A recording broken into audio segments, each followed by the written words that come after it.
এখন বাংলাদেশে কিছু ভাইরাল হুজুর আছে যাদেরকে বাংলাদেশের সবাই চেনে, কিন্তু এখন স্পষ্ট হয়েছে তাদের পরিচয় যে তারা আসলে কার এজেন্ট।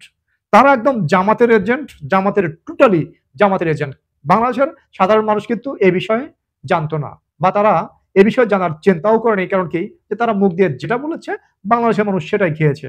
কিন্তু বাংলাদেশ সরকার, আওয়ামী লীগ সরকার বিগত 15 বছর আগেই টের পেয়েছিল যে এরা ডাইরেক্ট জামাতের এজেন্ট। এই কারণেই তাদের কথাবার্তা বা তাদের চলাফেরায় সীমাবদ্ধতা জারি করেছিল।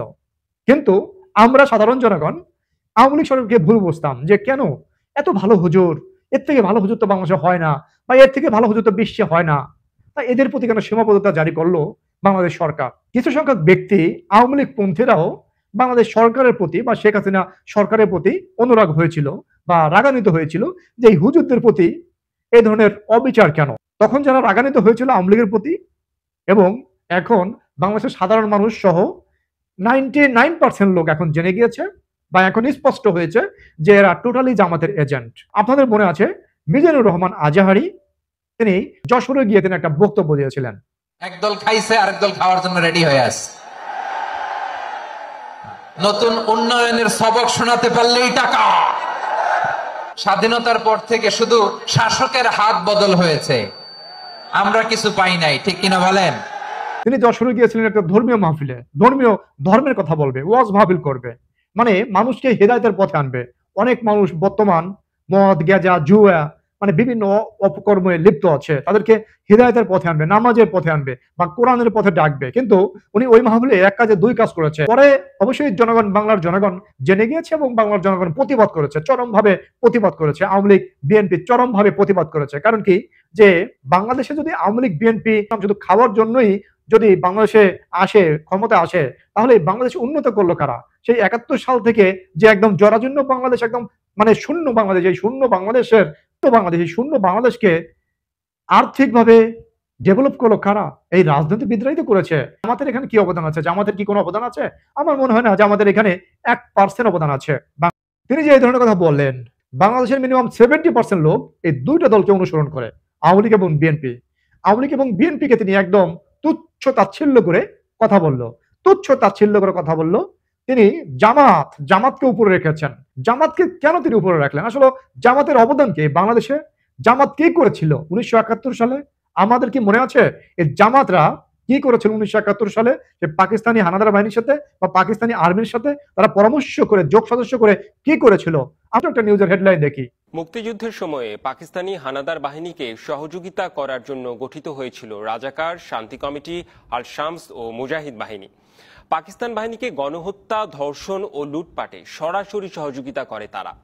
ইসলামের যে মূল রাজনৈতিক পার্টি আলবদর, আসাম, রাজাকার বাহিনী, বিভিন্ন বাহিনীতে ডিভাইডেড হয়ে তারা আধা সামরিক বাহিনী হিসেবে কাজ করেছিল পাকিস্তানি সেনাদের সাথে। আধা সামরিক বাহিনী হিসেবে কাজ করেছিল পাকিস্তানি সেনাদের সাথে।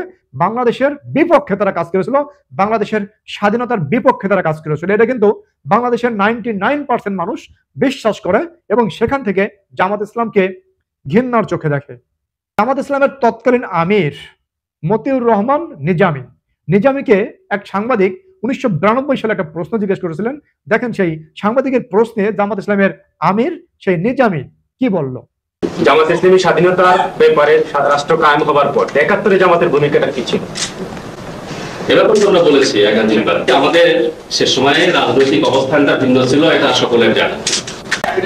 আপনি বলেছিলেন যে, আমরা বলছি যে 71 সালে ভিন্ন প্রেক্ষাপটে দেশের জনগণ পাকিস্তান থেকে আলাদা হওয়াকে স্বাধীনতার জন্য প্রয়োজন মনে করেছে।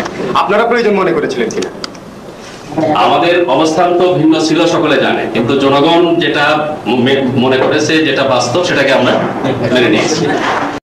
মতিউর রহমান নিজামী তৎকালীন জামাতের আমির 1971 সালে আলবদর বাহিনী গঠন করেছিল। তিনি আলবদর বাহিনী এমন হয়ে কাজ করেছিল, আধা সামরিক বাহিনী হিসেবে বাংলাদেশে কাজ করেছিল।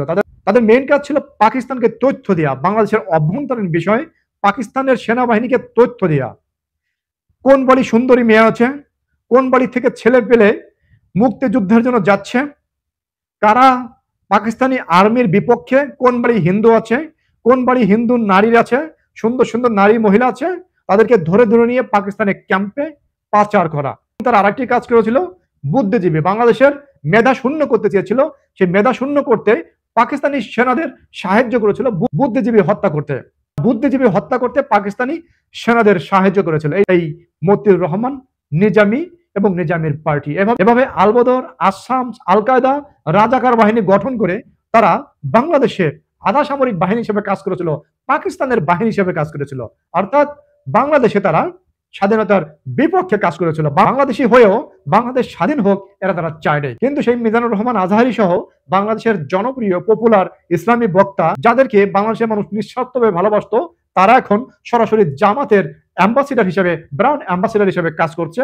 বাংলাদেশের বিভিন্ন জায়গায় ওয়াজ মাহফিলে গিয়ে জামাতের হিসেবে তারা লড়ে যাচ্ছে।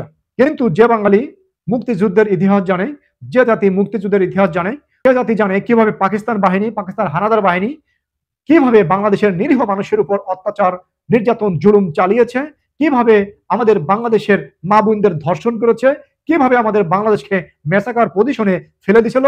সেই ইতিহাস যারা জানে তারা জীবনেও বাংলাদেশের জামাত ইসলামকে সাপোর্ট করবে না, জীবনেও বাংলাদেশের জামাত ইসলামকে ভোট দেবে না। এটা হুজুররা যতই বলুক, জীবনেও বাংলাদেশের মানুষ তাদের পাতা ফাঁদে পা দেবে না। কারণ তাদের পাতা ফাঁদে পা দিলে এই বাংলাদেশ আবারও পাকিস্তান হইতে বেশি সময় লাগবে না।